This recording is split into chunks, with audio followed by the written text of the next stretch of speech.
No one abandons a billionaire unless they're more afraid of his name than they are impressed by his fortune. The sentence lingered in the silence long before anyone dared to speak it aloud. $2 million had been spent creating the most breathtaking birthday celebration Seoul had seen that year. Crystal chandeliers floated above the private rooftop ballroom like frozen waterfalls, scattering warm light across polished marble floors. Floor-to-ceiling windows overlooked a city glowing beneath the night sky, every skyscraper shimmering like it had been carved from glass and ambition. A 5-tier birthday cake rested beneath an arch of 10,000 white roses flown in from the Netherlands. Every flower had been inspected by hand.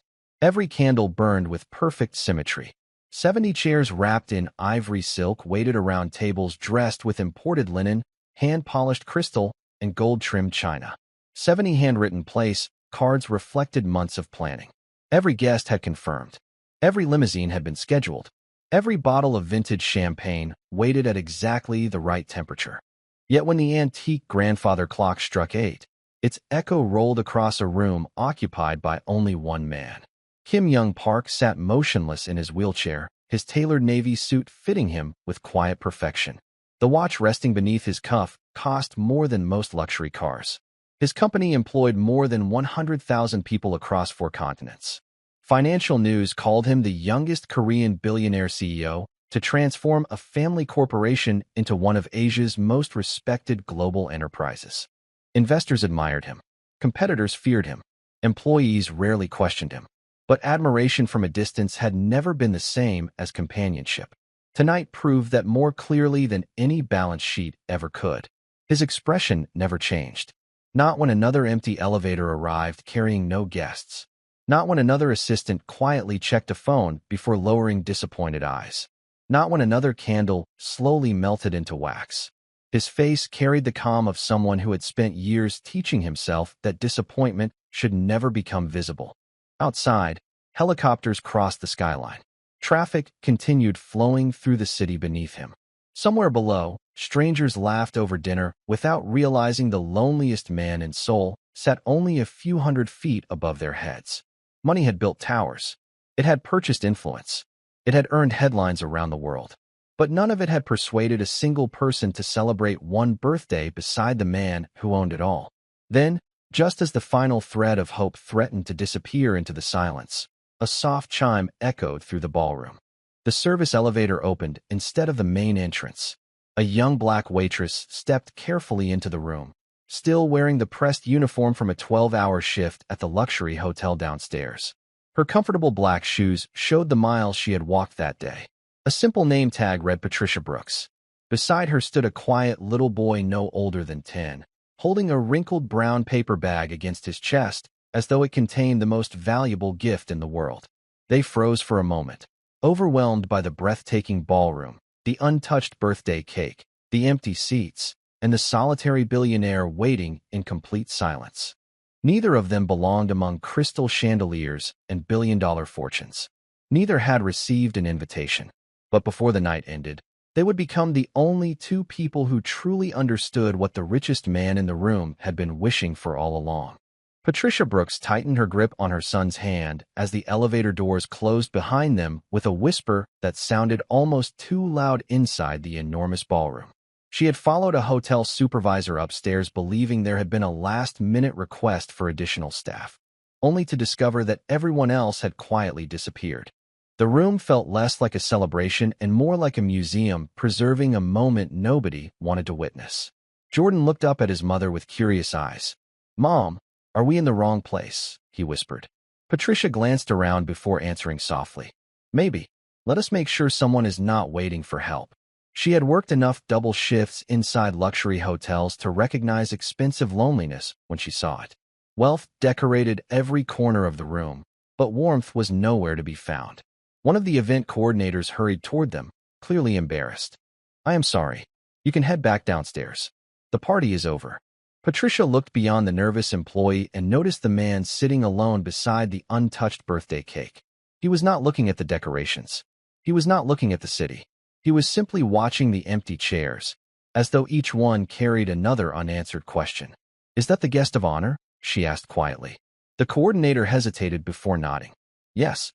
Mr. Kim Young Park. Patricia lowered her voice even further. Nobody came? The woman forced a polite smile that could not hide the truth. Everyone confirmed. No one arrived. Those 5 words settled heavily inside Patricia's heart. She knew disappointment. She knew overdue rent notices, empty refrigerators before payday, and the exhaustion of smiling through 12-hour shifts because customers deserved kindness regardless of how the day had treated her. But this felt different. This was not poverty. This was isolation wearing an expensive suit. Jordan slowly reached into the wrinkled paper bag he had carried all evening. Inside rested a homemade birthday card folded from construction paper and decorated with colored pencils that had grown too short to sharpen properly. He had spent the afternoon making it for the maintenance worker downstairs whose retirement party had been canceled after an emergency plumbing repair changed everyone's schedule.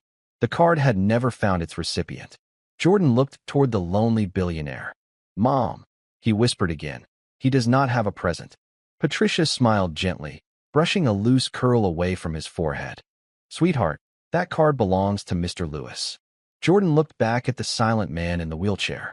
Maybe Mr. Lewis will understand if someone else needs it more. Children often noticed what adults overlooked. Patricia studied Kim Young Park once more. Newspapers described him as cold, disciplined, impossible to impress. Financial magazines celebrated every acquisition his company completed. Television hosts debated his leadership style. None of those stories had mentioned the sadness quietly reflected in his eyes, while 70 untouched place settings surrounded him like reminders that success could fill a calendar without ever filling a heart. Patricia took a slow breath. She knew hotel policy discouraged staff from approaching private guests without permission. She also knew that sometimes rules protected comfort, while compassion protected something much more important.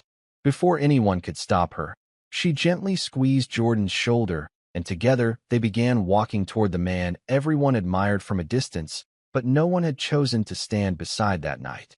Kim Young Park noticed them long before they reached him. Years of boardrooms had trained him to read people within seconds, to recognize ambition behind a smile and calculation behind a handshake. But the woman walking toward him carried neither.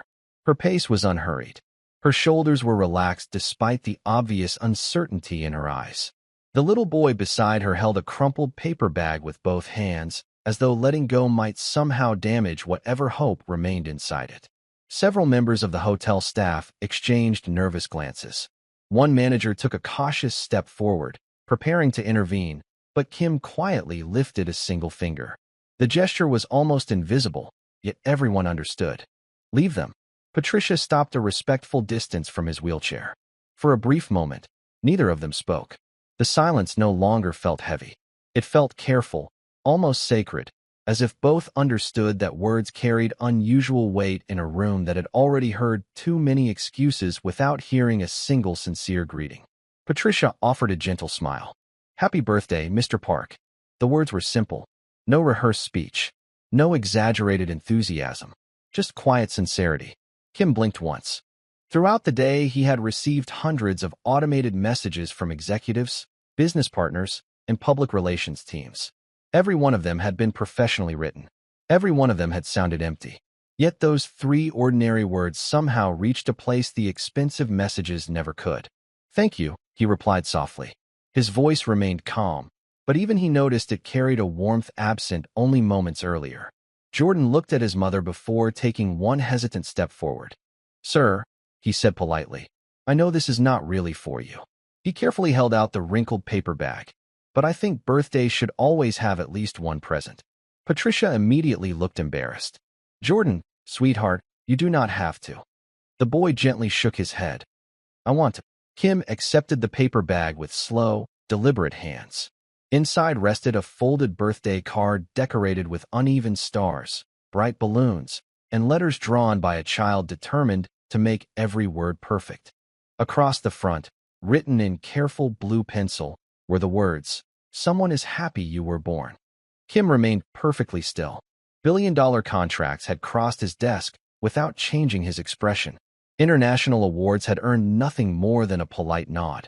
Yet a handmade card created with inexpensive paper and fading colored pencils somehow felt heavier than every luxury gift he had ever received. He slowly opened it. Inside, Jordan had written another message in large, uneven handwriting. I hope today somebody smiles because of you. And I hope you smile too. Kim lowered his eyes, reading the sentence again as though afraid it might disappear. Patricia spoke quietly. He likes making cards for people who seem lonely. He says everyone deserves to feel remembered.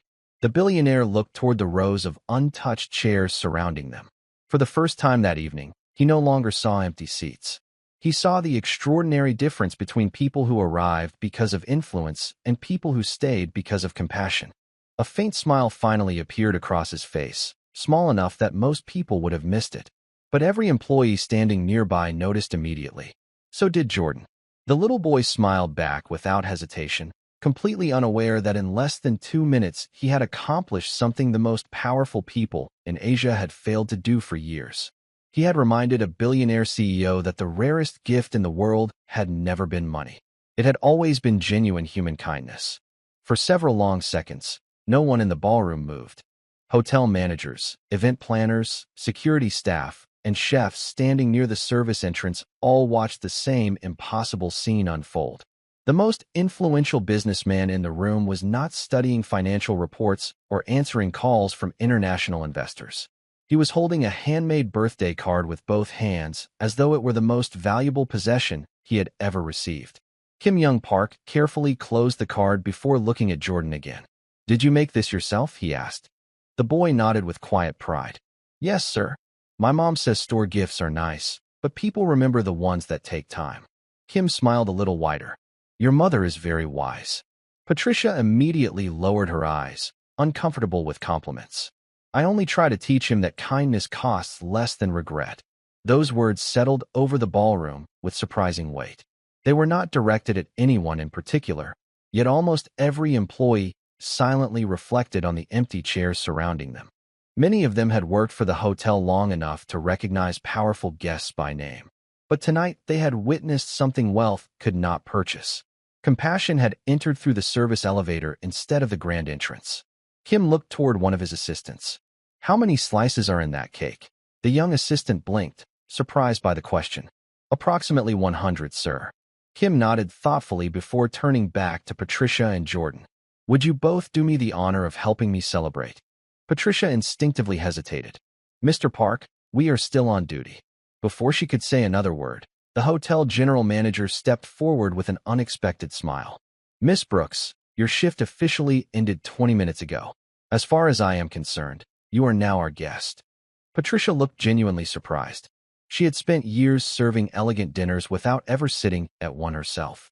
Jordan's eyes grew wide as he looked from his mother to the towering birthday cake. "Really?" he whispered. Kim answered before anyone else could. "Really?" A pastry chef quietly rolled the cake closer, while another employee carefully handed Kim the silver cake knife. He rested one hand on the handle before pausing. "Jordan," he said gently, "would you help me?" The little boy looked at his mother for permission. She smiled and gave a small nod. Together, one small hand and one steady adult hand held the knife as they cut the first slice through the white frosting. The room, silent only moments earlier, suddenly filled with soft applause from hotel employees who had forgotten they were witnessing the birthday party they had spent months preparing. Someone in the back quietly wiped away tears. Another employee smiled through trembling lips. Even the musicians who had packed away most of their instruments slowly returned to their places. A gentle piano melody floated across the ballroom, replacing the silence that had haunted the evening. Kim listened for a moment before quietly speaking again. "Do you know something, Jordan?" The boy looked up. "No, sir." Kim glanced across the 70 untouched place settings before returning his eyes to the child. "Tonight I invited 70 important people. Only one important family came." Patricia felt her heart tighten. She had arrived believing she was simply another waitress finishing another exhausting shift. She never imagined that by choosing to stay for a few extra minutes, she and her son would become the reason a lonely birthday finally felt like a celebration. The first bite of birthday cake changed something no one could measure on a financial report. Jordan smiled after tasting the rich vanilla frosting, his eyes widening with the honest excitement only children could express. Patricia laughed quietly, covering her mouth for a moment as though she had forgotten what it felt like to relax inside a room built for people far wealthier than herself. Kim watched them with quiet fascination. The laughter sounded unfamiliar, not because it was loud, but because it was genuine. It asked for nothing in return. One by one, members of the hotel staff accepted slices of cake after Kim personally invited them forward. At first they hesitated, uncertain whether crossing the invisible line between employee and guest would violate protocol. But Kim insisted. "Tonight," he said calmly, "everyone who stayed deserves to celebrate." The words spread through the ballroom faster than any formal announcement. Servers removed white gloves. Pastry chefs stepped away from the kitchen. Housekeepers who had helped prepare the ballroom quietly entered through the side doors. Security officers accepted paper plates with shy smiles. Within minutes, the enormous room that had felt painfully empty began filling with conversation, soft laughter, and the quiet comfort of people no longer pretending status mattered more than humanity. Patricia noticed Kim studying everyone instead of speaking.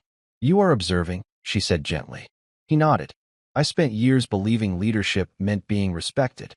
He paused before looking around the ballroom once more. "Tonight, I realized respect without connection is only another kind of loneliness." Patricia understood those words more than he realized. Every day, she served executives who rarely remembered her name. Yet the elderly dishwasher downstairs always asked how Jordan was doing in school. One earned millions. The other earned barely enough to support his family. Yet only one consistently made people feel seen. "My grandmother used to tell me something," Patricia said softly. She believed the richest people are not the ones who own the biggest houses. They are the ones whose absence leaves the biggest empty space in someone else's heart. Kim remained silent. The sentence settled deep inside him. His company had expanded into 14 countries. His annual shareholder meetings filled convention centers. His interviews reached millions of viewers. Yet if he disappeared tomorrow, how many people would miss the person instead of the position? The question lingered quietly in his thoughts. Jordan finished his cake before carefully folding his napkin into a neat square. Kim noticed immediately. "Why did you do that?" The boy shrugged with a small smile. "Mom says somebody has to clean up after happy moments too. We should make it easier for them." Several employees nearby exchanged emotional glances. Patricia felt her cheeks warm with embarrassment. "I promise I do not rehearse these conversations," she said with an apologetic laugh. Kim surprised everyone by laughing as well. It was not polished or restrained like the carefully managed smiles seen during press conferences. It was natural, warm, and wonderfully imperfect. Even the assistant standing closest to him froze for a second. In nearly 7 years of working beside the billionaire CEO, he had never heard that sound. Kim slowly looked toward the floor-to-ceiling windows where Seoul shimmered beneath the stars. For the first time all evening, the city no longer looked distant. It looked alive. Then he reached into the inside pocket of his tailored jacket and removed a simple silver fountain pen. Turning to Patricia with quiet sincerity, he asked a question no one in the ballroom expected. "Miss Brooks, would you allow me to write something inside Jordan's birthday card before he takes it home? There is something I never want either of you to forget."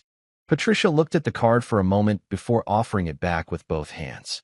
"It belongs to Jordan," she said softly. "If he agrees, then so do I." Kim shifted his attention toward the little boy. "May I?" Jordan nodded without hesitation. "Yes, sir. But do not erase what I wrote." A quiet smile crossed Kim's face. "I would never erase something that reminded me how to be a better man." He carefully uncapped the silver fountain pen and turned the card over to the blank inside cover. His handwriting was neat, steady, and deliberate, every letter carrying the patience of someone choosing each word with care. When he finished, he paused before reading it aloud. "Dear Jordan, thank you for teaching me that being remembered is worth more than being admired. Never lose the kindness that brought you into this room tonight. The world will always need people like you." He signed his name beneath the message, then closed the card and returned it to the boy with both hands, treating the simple piece of construction paper with the same respect he would have given an international agreement worth billions of dollars. Jordan accepted it with a proud smile. "I will keep it forever," he said. Kim believed him. Across the ballroom, several employees quietly reached for tissues, pretending they were adjusting their glasses or wiping their hands after dessert. No one wanted to interrupt the moment. One of Kim's senior assistants stepped closer and lowered his voice. "Sir, your board members have started sending apologies. They are blaming traffic, unexpected meetings, and scheduling conflicts. They are asking whether you would like to reschedule the celebration. Kim listened without changing his expression. A few hours earlier those messages would have mattered. Now they sounded strangely distant, like echoes from another life. Send each of them a polite reply, he answered calmly. Tell them the celebration already happened. The assistant looked around the ballroom, almost confused. Should I mention who attended? Kim glanced toward Patricia and Jordan, who were quietly speaking with one of the pastry chefs about how the sugar flowers had been made by hand. Yes, he replied with complete certainty. Tell them the guests who came were the only ones who understood the invitation. The assistant nodded without another question. Patricia overheard part of the conversation and immediately felt uncomfortable. Mr. Park, please do not let tonight create problems for your business because of us. Kim gently shook his head. Miss Brooks, businesses recover from missed meetings every day. Opportunities return. Quarterly reports change. Stock prices rise and fall. But moments that restore your faith in people do not come often. Those are the investments that truly matter. His words settled warmly inside the room. Even the musicians seemed to play more softly, allowing the conversation to breathe. Jordan slipped the birthday card carefully back into the wrinkled paper bag, protecting it as though it had become something entirely new. It was no longer simply a child's gift. It had become a shared memory between three strangers whose lives had quietly crossed paths on a night that had begun with empty chairs and silent disappointment. None of them realized that before sunrise, a single decision Kim Young Park was about to make would forever change not only Patricia's future, but also the culture of the company he had spent his entire life building. The evening should have ended there, with empty plates, quiet conversations, and a memory gentle enough to carry everyone home. Instead, Kim Young Park turned toward his chief of staff with the calm confidence that had built one of the largest corporate empires in Asia. Please ask the executive leadership team to join me in the boardroom at 8 o'clock tomorrow morning, he said. The assistant looked surprised. All of them, sir? Kim nodded once. Every vice president, every regional director, every department head. No exceptions. The assistant immediately began making calls, recognizing the tone that meant the decision had already been made. Patricia quietly collected the paper plates Jordan had stacked into a neat pile. Old habits were difficult to break. Before she could carry them away, Kim gently stopped her. Miss Brooks. She looked up. Tonight you are not working. Patricia smiled politely. I know, but helping feels natural. Kim studied her for a moment before asking a question that caught her completely off guard. How long have you worked in hospitality? Almost 6 years, she answered. I started serving tables while finishing community college. Then life became expensive, and I stayed. Kim nodded thoughtfully. Do you enjoy it? Patricia considered the question honestly instead of politely. I enjoy serving people who remember they are speaking to another human being. Kim appreciated the answer more than she realized. There was no bitterness in her voice, only truth. Jordan wandered toward the enormous windows overlooking Seoul, his face lighting up as thousands of city lights reflected across the glass. Mom, he whispered, it looks like the stars decided to live on the ground tonight. Patricia smiled. That is beautiful. Kim quietly repeated the sentence to himself. The stars decided to live on the ground. He realized children often describe the world with more wisdom than adults burdened by titles and expectations. Looking around the ballroom one last time, he suddenly noticed details he had ignored before. The pastry chefs laughing together while packing equipment. The musicians smiling as they played without an audience demanding perfection. Housekeepers carefully gathering flowers that would otherwise be thrown away. Every person in the room contributed something meaningful, yet very few would ever appear in a company magazine or receive public recognition. His business philosophy had always rewarded measurable performance. Tonight another question entered his mind. How do you measure kindness? How do you promote compassion? How do you reward the employee who quietly changes another person's life without anyone asking them to? Those thoughts stayed with him as he looked back toward Patricia. She had never introduced herself with accomplishments. She had never asked for a favor. She had never hinted that she expected anything in return for staying a few extra minutes beside a lonely stranger. She simply saw someone hurting and chose not to walk away. That kind of character could not be taught during corporate training seminars or leadership retreats. It had been built through ordinary days, difficult choices, and countless moments when nobody was watching. Kim slowly folded his hands together. "Miss Brooks," he said gently, "I believe tonight you have reminded me of something my mother tried to teach me many years ago. She used to say that companies grow because of intelligent people, but they endure because of compassionate ones." Patricia lowered her eyes with quiet humility. She had no idea that those simple words would become the foundation of a decision that would soon reach every office, every employee, and every corner of Park Global Holdings, beginning with a single invitation carrying her own name. The night finally came to a quiet close, but its meaning refused to stay inside the ballroom. Patricia thanked every member of the hotel staff before helping Jordan put on his small jacket. She believed the evening had been nothing more than an unexpected act of kindness shared between strangers. She had no reason to imagine that one ordinary decision had already begun changing the direction of one of the largest companies in Asia. As she and Jordan stepped into the employee elevator, Kim remained by the window, watching the doors slowly close. He was not thinking about missed business opportunities or embarrassed executives. He was thinking about a waitress who had treated him with dignity before she knew his story, and a little boy who had offered away the only birthday gift he had made that week. Some lessons arrived through expensive consultants. Others arrived carrying a wrinkled paper bag. The following morning, long before the city reached full speed, the executive boardroom on the top floor of Park Global Holdings filled with uneasy conversation. Regional presidents, senior vice presidents, legal advisors, and division chiefs had all arrived early after receiving the unusual midnight meeting request. Some quietly assumed a major acquisition had collapsed. Others expected a restructuring announcement. A few worried that disappointing the chief executive officer by missing his birthday celebration might finally have consequences. At exactly 8 o'clock, the conference room doors opened. Kim entered with his usual calm expression, accompanied only by his chief of staff. No presentation waited on the enormous display screen. No financial charts covered the conference table. Instead, Kim carefully placed a single handmade birthday card in the center of the polished wood. The room grew silent. Several executives exchanged confused glances. They recognized billion-dollar contracts, but none recognized the importance of a child's drawing made with colored pencils. Kim allowed the silence to settle before speaking. "Yesterday," he said quietly, "I learned something our company has forgotten." No one interrupted. "We measure revenue. We measure productivity. We measure market share, efficiency, and quarterly growth. We reward intelligence, discipline, and execution." He paused, resting one hand gently beside the card. "Tell me, which department measures compassion?" The question lingered unanswered. Several executives lowered their eyes. Others shifted uncomfortably in expensive leather chairs. Kim continued in the same calm voice. 70 people accepted an invitation to my birthday.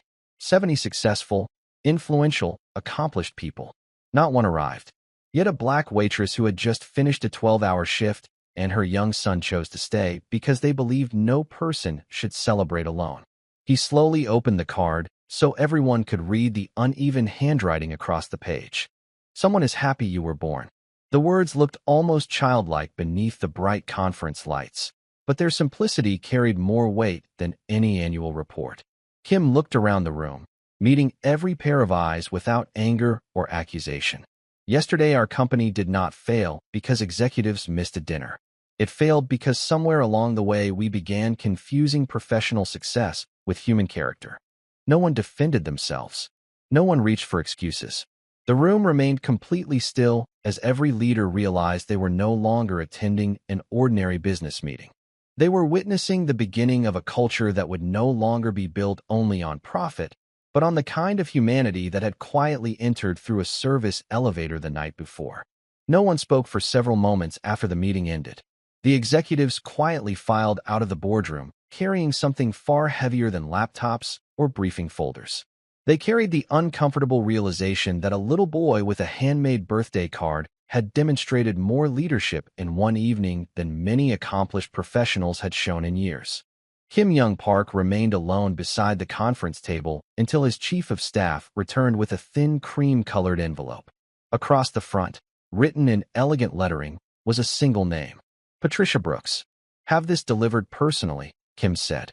"Not through human resources. Not through a courier service. I want her to know this invitation comes from me. Later that afternoon, Patricia finished another busy lunch shift, believing life had already returned to normal. She tied her apron neatly, thanked her coworkers, and prepared to pick Jordan up from school when the hotel manager approached her with the envelope resting carefully in both hands. "Someone requested that I give this to you directly," he said with a warm smile. Patricia opened it slowly. Inside was an invitation to visit the headquarters of Park Global Holdings the following morning, along with a handwritten note from Kim. "You reminded me that character is the strongest foundation any organization can build upon. I hope you will allow me the opportunity to thank you properly." Patricia read the note twice before quietly folding it closed. She looked confused more than excited. "Mom," Jordan asked after reading the invitation over her shoulder, "does this mean he remembers us?" Patricia smiled and gently squeezed his hand. "No, sweetheart. It means he never forgot us."